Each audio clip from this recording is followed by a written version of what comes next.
पिछले 4 दिनों से पटना विश्वविद्यालय के आइसा छात्र संगठन के छात्र नेता गण लगभग 5 छात्र दिव्यम, नीरज, ब्रजेश, लकी, आकाश और राकेश, लगभग 6-7 छात्र, ये सारे छात्र भूख हड़ताल पे यूं ही नहीं चले गए।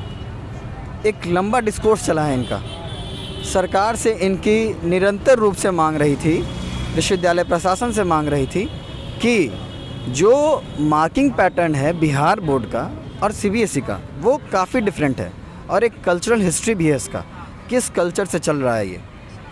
और लेकिन सरकार हमारी बात सुनी नहीं। इस बार कोविड प्रोटोकॉल का हवाला देते हुए सरकार ने, विश्वविद्यालय प्रशासन ने एंट्रेंस एग्ज़ामिनेशन नहीं लिया और एंट्रेंस एग्ज़ामिनेशन नहीं लिया और सारे एग्ज़ामिनेशन को लिया, ये कहते हुए कि पटना विश्वविद्यालय की गरिमा की बात है, स्टूडेंट के क्वालिटी ऑफ एजुकेशन की बात है। जब आप क्वालिटी ऑफ एजुकेशन की बात करते हैं तो आप इस बारे में बात क्यों नहीं करते कि जिन लोगों को आप पटना विश्वविद्यालय में बिना एग्ज़ामिनेशन कॉन्टेस्ट किए एडमिशन दिलवा रहे हैं, क्या उसमें कोई पार्शलिटी नहीं हो रही है? क्या नहीं हो रही है कोई पार्शलिटी? और सबसे बड़ा पार्शलिटी यही है कि बिहार बोर्ड के स्टूडेंट जो कि हर बार पटना विश्वविद्यालय में लगभग 60% पढ़ाई करते थे, इस बार उनकी 30% उपस्थिति भी दर्ज नहीं हो पाएगी। ये मूल्यांकन है पहले कट ऑफ लिस्ट का, क्योंकि पहले कट ऑफ लिस्ट में लगभग 25% बिहार बोर्ड के छात्रों को जगह मिला है और लगभग 75% सीबीएसई और अदर बोर्ड कंबाइंड है।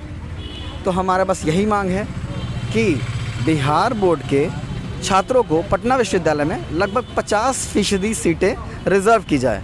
साल 2021 से पहले जब पटना यूनिवर्सिटी में एंट्रेंस के आधार पर एडमिशन लिया जाता था तो उस वक्त कम से कम 50 से 60% स्टूडेंट बिहार बोर्ड के रहते थे।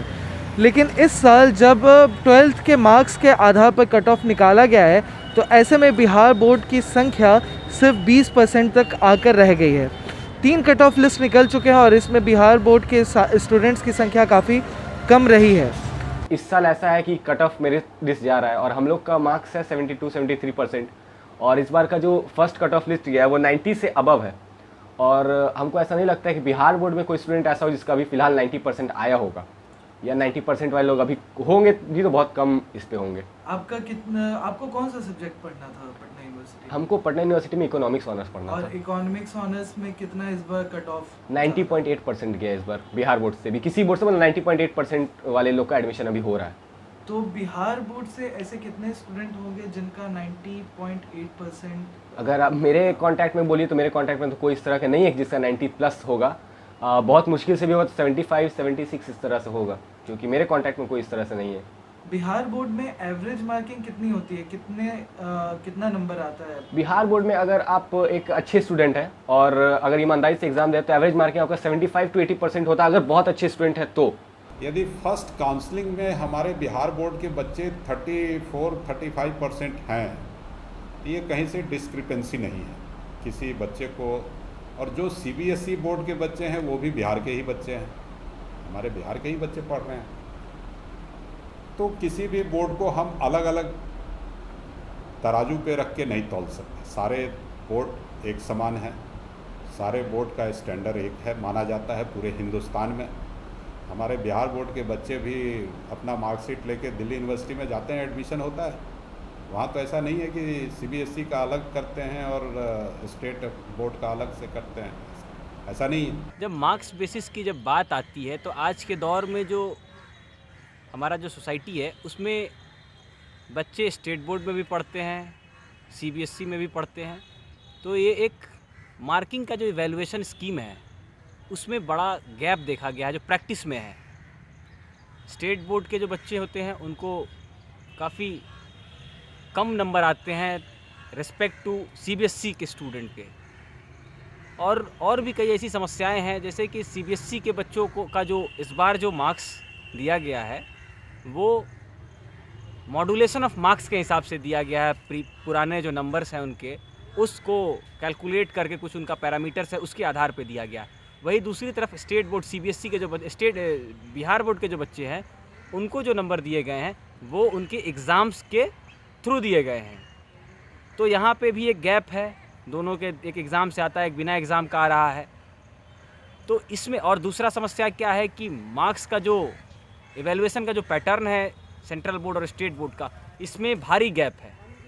इस गैप की वजह से जो विश्वविद्यालय का निर्णय था कि हम मार्क्स के आधार पर एडमिशन लें, तो उसमें स्टेट बोर्ड के जो बच्चे हैं पिछड़ गए हैं। देखिए, नई शिक्षा नीति आई, ठीक, मैं आपको संयोजित ढंग से थोड़ा एक्सप्लेन करके बताता हूँ। नई शिक्षा नीति आई, नई शिक्षा नीति को स्टेट यूनिवर्सिटी, सेंट्रल यूनिवर्सिटी तो फॉलो करना है कंपलसरी, स्टेट यूनिवर्सिटी में फॉलो करवाने के लिए उसको छात्रों ने, विश्वविद्यालय प्रशासन ने एक बहुत बड़ा षड्यंत्र किया, ठीक। CBCS जो है उसको किसी भी तरीके से इस बार से पुट करना था। अगर CBCS को अगर पुट किया जाए तो ये देखा जाएगा, ये जो स्लाइड सिस्टम है एडमिशन का, उसमें परसेंटेज बेसिस पे ये CBCS का मामला अच्छे से समझ लिया जाए पहले। अगर एंट्रेंस एग्जामिनेशन भी होता और नई शिक्षा नीति लगती, ठीक है, तब भी ये स्लाइड सिस्टम स्टूडेंट्स को उसी तरीके से डाइवर्ट करता और इसी तरीके से चोरी करता, उसी तरीके से अनट्रांसपेरेंट रहता, जिस तरीके से आप ये कह सकते हैं कि पिछले मर्तबा जब एडमिशन प्रोसेस में नई शिक्षा नीति नहीं थी और इतना ट्रांसपेरेंटली एडमिशन हुआ था, तो ये चीज़ कभी पॉसिबल नहीं था। तो नई शिक्षा नीति को पुट करने के लिए परसेंटेज बेसिस का एक बड़ा चोला विश्वविद्यालय ने खेला है। जब पहला कट ऑफ निकला था पटना विश्वविद्यालय का, उसमें से 4500 कुछ समथिंग निकला, 4100 में मात्र 1000 या 1100 विद्यार्थी आपके बिहार बोर्ड के थे और सब CBSE बोर्ड के। तो आप आंकड़ा देख लीजिए कहाँ जा रहा है। CBSE बोर्ड और बिहार बोर्ड, चूँकि बिहार बोर्ड में गरीब बच्चे पढ़ते हैं जो बहुत पिछड़े वर्ग से आते हैं, बहुत सुदूर इलाका से आते हैं, जहाँ समझिए उनके पास ब्लैक बोर्ड नहीं है पढ़ने के लिए, उनके स्कूल में स्कूल के छत पे छत नहीं है, किस तरह से वो पढ़ करके आ रहे हैं। और आपको पता है कि बिहार बोर्ड में 75% 70% जो विद्यार्थी नंबर लाते हैं वो अपने जगह के टॉपर होते हैं, वो अपने ज़िला के टॉपर होते हैं। मगर यहाँ जो कट ऑफ निकला उसमें 90%, 92%, समझिए कि 85%। तो आप समझिए कि CBSE बोर्ड के विद्यार्थियों का 85 जो होता है वो नॉर्मल मार्किंग होता है, वो 85 अधिकतर विद्यार्थियों का आता है, लेकिन उसमें 99 जो जाता है वो टॉपर होते हैं। तो अभी ऐसा सिचुएशन चल रहा है कि हम लोग बिहार बोर्ड के जो स्टूडेंट हैं, आप लोग जान रहे हैं, आप लोग खुद बिहार बोर्ड के हैं, तो हम लोग को ऐसा रहता है कि या तो सरकारी स्कूल से पढ़ाई होती है, या अगर कहीं आसपास के स्कूल, या हम लोग ओपन से भी एग्ज़ाम बिहार बोर्ड के थ्रू देते हैं एग्ज़ाम, तो हम लोग पास पढ़ने के लिए जो सोर्स है वो सिर्फ या तो कोचिंग ट्यूशन होता है, या कोचिंग ट्यूशन तो मोस्टली लोग नहीं करते। तो हम लोग के पास किताब होती है और हम लोग का जो स्कूल है वो है, पैंडेमिक की वजह से स्कूल सारा बंद है हम लोग का, ठीक है। तो जो भी पढ़ाई हो रही, ऑनलाइन क्लासेस हम लोग की होती नहीं, तो जो भी पढ़ाई हम लोग की वो खुद से हम लोग को करना था। इस बार एग्ज़ाम देने के लिए जितने बिहार बोर्ड के स्टूडेंट, उनको खुद से इस बार एग्ज़ाम अपना देना था। तो बच्चों ने, जो भी मेरे फ्रेंड्स लोग थे, हम लोग खुद भी मेहनत किए, 75-70% तक मोस्टली हम लोग कवर कर पाए, ला पाए हम लोग।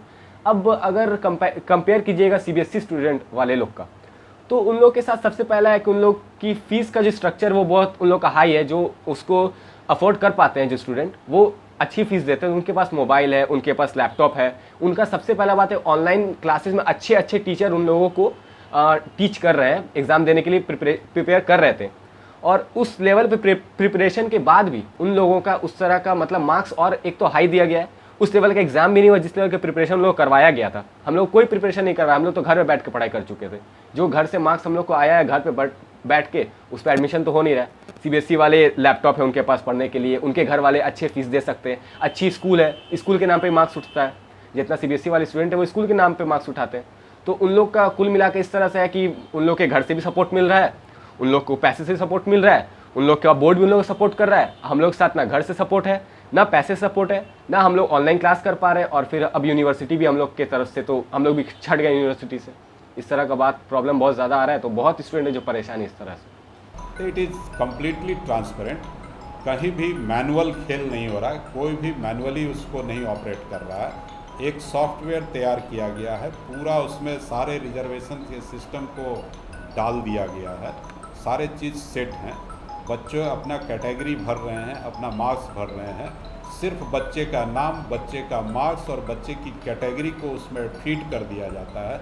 सॉफ्टवेयर खुद ब खुद उसको अरेंज करके बच्चे को अलॉट कर रहा है seat. So it is very transparent, very, उसको आप कहिए कि ईमानदारी कहिए, है ना, वेरी ऑनेस्टी, इस तरह से ये चीज़ चल रहा है। इसमें कहीं कोई भी, मैं तो सबको कहता हूँ कि आप इसमें कहीं भी बता दो कि कहीं गड़बड़ी हो गई है, आप गड़बड़ी लेके आओ, तो मैं उसको देख लूँगा, चेंज करूँगा, तब सॉफ्टवेयर मेरा गड़बड़ हो जाएगा। एक ऐसे स्टूडेंट से मैं मिला था जिसको 82% है, उसने पॉलिटिकल साइंस चॉइस में डाला। बिहार बोर्ड का बच्चा 82% लाता, ये अपने आप में बहुत बड़ी बात है, उसके क्षेत्र, उसके इलाके के लिए गर्व की बात है। लेकिन जब पटना विश्वविद्यालय आता है तो उसको खाली हाथ लौटना पड़ता है, और उसको क्या मिलता है? फिलॉसफी पढ़ने के लिए। तो ये बहुत बड़ी समस्या है, और इस समस्या से काफ़ी दूरगामी प्रभाव पड़ेगा। ये एक बार कोई बच्चा जो मेरिटोरियस स्टूडेंट है उसके साथ विश्वविद्यालय और सरकार इस तरीके का रवैया अपनाएगी तो समाज पे बहुत गहरा प्रभाव पड़ेगा। और विश्वविद्यालय के अंदर भी हम चाहते हैं, हम यहाँ के हम लोग स्टूडेंट हैं, तो हम लोग भी चाहते हैं कि विश्वविद्यालय डाइवर्स कैंपस बने। किसी एक खास सोसाइटी, किसी एक खास वर्ग के लोग, किसी खास तबके के लोग, अमीर तबके के लोग विश्वविद्यालय का हिस्सा नहीं बने। दिल्ली यूनिवर्सिटी जैसे बड़े यूनिवर्सिटी जहाँ पर पहले से कट ऑफ के आधार पर एडमिशन होता था, वहाँ पे बिहार बोर्ड के बच्चों का एडमिशन पहले से होना लगभग नामुमकिन था। ऐसे में पटना यूनिवर्सिटी जो एकमात्र पूरे बिहार में ऐसी यूनिवर्सिटी है जो ग्रेजुएशन 3 साल में पूरा करवा दे रही है, ऐसे में बिहार बोर्ड के स्टूडेंट्स का यहाँ पे ना पढ़ना आने वाले समय में बहुत बड़ा सामाजिक गैप लेकर आ सकता है। आपको ये पूरी रिपोर्ट कैसे लगी आप हमें कमेंट करके ज़रूर बताएं। अगर आपको ये वीडियो पसंद आया तो आप इसे लाइक करें और साथ ही साथ हमारे चैनल को सब्सक्राइब ज़रूर करें। नमस्कार।